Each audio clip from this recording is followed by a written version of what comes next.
huge NFL show today, but first thing we got to talk about, the Chiefs. God, dog, y'all realize they are underdogs at home for the first time in Patrick Mahomes' career? The disrespect. But Devontae Adams, speaking of disrespect, he's been charged with assault. We got to get into that. We got to. And Draymond Green, he assaulted Jordan Poole. Are we okay with how the Warriors are handling the situation? So much to unpack. That's Dave Helman, NFL insider, one of the brightest minds in the game. That's Joy Taylor, one of the brightest outfits in the game. That's Lesean McCoy. Like my suit. 2'5", True Live, Eagles all-time rushing leader. There we go. And he got the suit to match. You're not going to like what I'm about to say, though, but you will. I got to tell y'all something that I realized yesterday. The Dallas Cowboys, Micah Parsons, led by their phenomenal defense. When I say phenomenal, I mean phenomenal. They are literally top 3 in just about every statistic that you need to care about. I'm talking points, I'm talking scoring, I'm talking red zone, all of it. If the Cowboys are that good with this defense, then how good can they be in total? Think about this for a second. Regardless of where you have the Cowboys, let's just put them 4th right now in the NFC. Let's say that there are 3 teams better than them. Let's say you got the Niners, you got the Bucks, you got the Eagles. Just assume the Cowboys are the 4th best team in the NFC. There's a marginal difference between Dallas and Philly. It's marginal, but there's a maximal player that's returning. You see, Dak Prescott, he coming back. This man, Cooper Rush, is playing well, but the difference between Dak and Cooper, it's maximal. The difference between the best team in the NFC and the Dallas Cowboys, it's marginal. I'm no mathematician, but I know this much. If Dak Prescott is who we believe him to be, then the Dallas Cowboys have the highest ceiling in the NFC because there's not a wide gap between them and first. And if there is a gap, Dak Prescott should be able to cover for it the way I see it. Joy, do the Dallas Cowboys have the highest ceiling in the NFC? No, they have the highest floor. They have the highest floor. Okay, talk that talk then, Joy Taylor. Okay. And the talk defense, that educational talk. And the defense Doc. gives them that. Okay. Thank you. Dr. Joy Taylor. The defense gives them that floor because the defense is elite. So when we're looking at the other teams around the league, I see you left the Vikings out of the. I was wondering that, but okay. Oh, like 1, 2, 3, 4. Vikings not there. They have the highest floor because of the defense. The defense is elite. But if you're asking me to compare them to some of the other top teams in the NFC, I feel like those other teams have higher ceilings because I've seen them reach those ceilings. I like that. I'm very happy to arrive late to the Cowboys bandwagon party. I will probably be the last one there. You'll be pulling off. I'll probably have to run down the street and grab a corner of the car and climb on. I'm fine with that because I've been early. I thought you said you don't run anymore. Right, so you don't get too far because it's more. Hopefully it's it doesn't more go like too fast. it's more of a trot. It's like that grandma run, which is like trying to catch something that fell. It ain't nothing spectacular anymore. The point is, I'm not going to be there. I will be late because I've seen this before, and that's sort of my question with the Cowboys: is we've seen them be great in the regular season, we've seen them have these runs, but what do they do in the postseason? And it's too early to tell. But what we haven't seen from the Dallas Cowboys is something that is extremely elite, and that's what the defense is, which is their floor. I think that's brilliant. I like what she said there. Caught me off guard, but I like it because essentially what's being said is the Cowboys' worst is better than other teams' worst, and I think that's very true. 2-5, break it down for me, though. Do the Cowboys have the highest ceiling, their potential in the NFC? No. Uh-oh. It's the Philadelphia Eagles, ladies and gentlemen. The Philadelphia Eagles. And this is the reason why. First of all, it's still a new team, right? Devontae Smith, it's his second year? Yes, sir. First year, he was trying to find his way. You was a rookie before. Yeah. From your rookie year to your second year, was way better. From your second year to your third year, way different. Yes, sir. We add A.J. Brown, right? New to the scheme, new to the system. Imagine when we all get incorporated and we know exactly what's going on, right, on offense. I know what type of balls that I'm going to get from Jalen Hurts, the good and the bad. You start to know the play call. Same with the coaches. Look on the defense. Bradbury, new to the scheme. Still balling, new to the scheme. And then Jordan Davis, a guy that's shutting down the run game, new to the scheme. Imagine we're all playing together and we know each other. Sure. If you thought that front was scary now, wait till, I don't know, week 10, week 12. They're going to be dangerous. But you're talking about players getting better. The Cowboys Getting comfortable. Getting comfortable. We 5-0. We're not even comfortable yet. Okay. The Cowboys are talking about players coming back. Like, well, Dak? Yes. Forget that. We got to go there first. Oh, man, The Cowboys are going to return a Hall of Famer at the second most important position in football, Tyron Smith. I respect him. And they're going to return a top 50 NFL player at the most important position in football, in Dak Prescott. Top 50. Voted by your peers, NFL players. By NFL players. So, Dave, I'm going to come to you.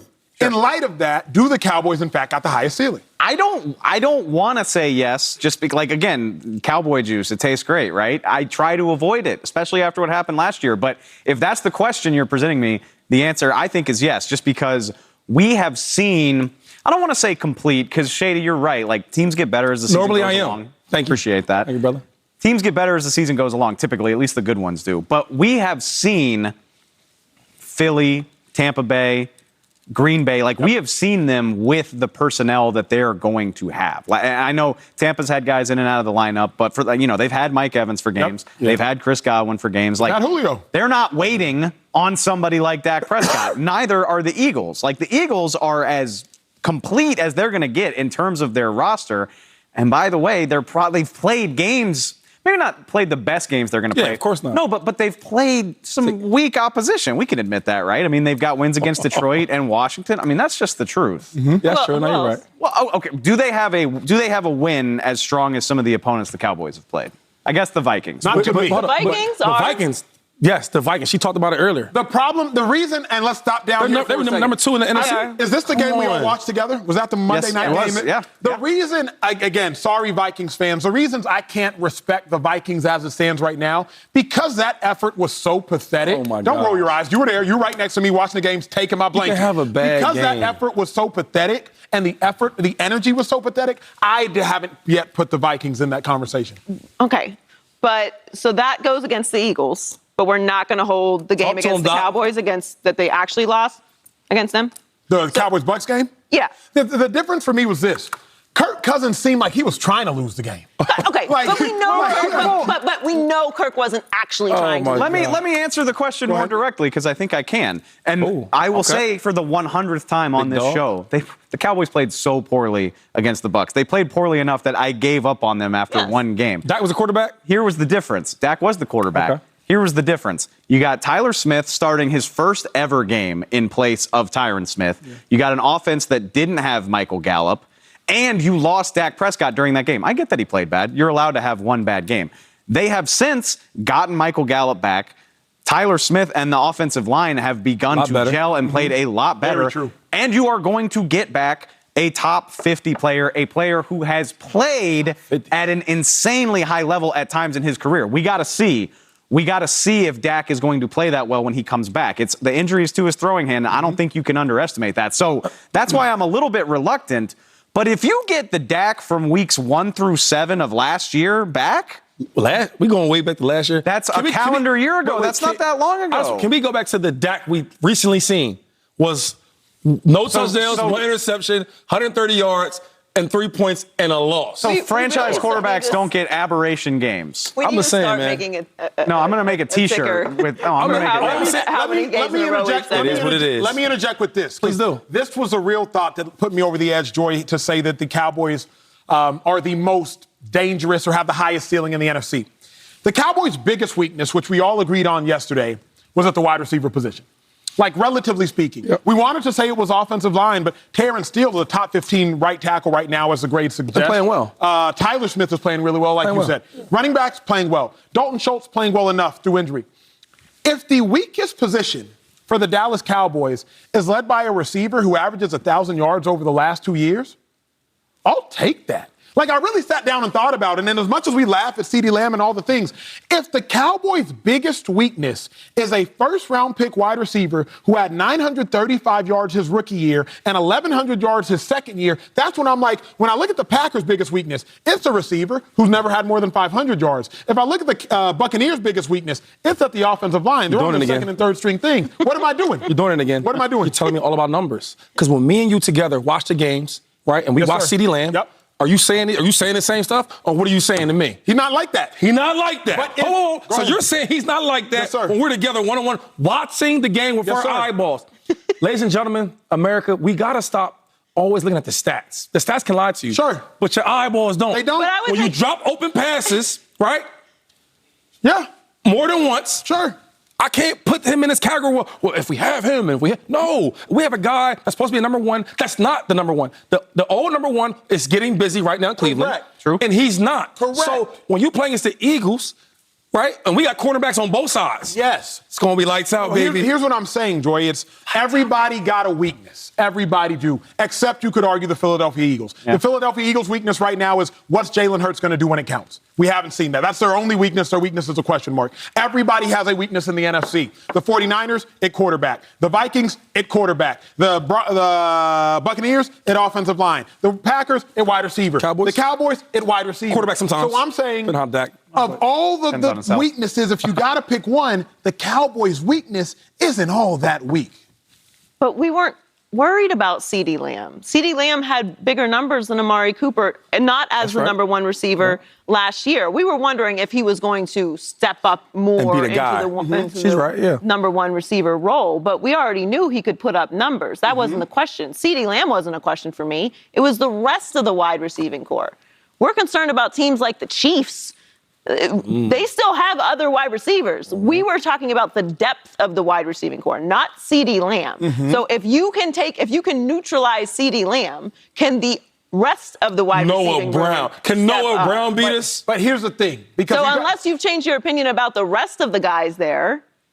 I want Dave to chime in on this. Michael Gallup is an 1,100-yard receiver. Put some respect on Michael Gallup. He's an 1,100-yard receiver. He's just coming back. No, I know, and that's fair. But the thing that gave me, and wide receiver is still definitely a question mark for the Cowboys. Absolutely. But the thing that gave me so much pause is that they were comfortable going into the season without him. And he is still coming back, but he is back now. And hopefully a good thing for the Cowboys is that he's getting a chance to play 1, 2, 3, maybe even 4 games before Dak gets back. You would like to think he will be acclimated and ready to be himself. He had a bad drop against the Rams. He also made one of the catches of the season. Kind of got glossed over in a defensive game, but that catch was absolutely incredible. So it is a weak point. The drop. That was amazing. I feel a lot better about the receiver core with Gallup healthy, helping CeeDee Lamb. You're seeing Noah Brown do some things. It's not as good as it could be if the Cowboys hadn't decided that they didn't need Amari Cooper, which I will never let go of. But it looks a lot better here in October than it did on Labor Day. Joy, let me go to you for this final thought. I fervently believe that Dak Prescott is good enough to make up the small gap between the Cowboys and everybody else. The Cowboys' defense keeps them close enough to everybody else. I believe Dak Prescott is good enough to make up the small gap between the Dallas Cowboys, the Niners, the Bucks. If there's a gap between the Cowboys and the Packers, the Cowboys and the Eagles, I think Dak's good enough to make up that gap. Do you? If he is healthy, but how healthy is he going to look? We keep talking about Dak like he has some regular old injury. Right. It's kind of an important injury. He has an injury to his hand that he uses to throw the football. So if he's healthy, sure, we've seen Dak put up numbers. We've seen Dak have success in the regular season and one day of success in the postseason. So sure, but that's what my question is. The question is, how high is the ceiling? What's the ceiling for the Cowboys? What is success for the Cowboys? To me, I've got to see it in the postseason before I believe anything. Because this, what we're watching right now, I have seen before. And if Dak comes back and makes it a little bit better, I've also seen that before. I ain't seen this yet, Cowboys. At least I'm going to act like I haven't because I have a little bit of faith. A little bit. Don't let me down. Coming up, the Chiefs are at home against the Bills, but they're underdogs?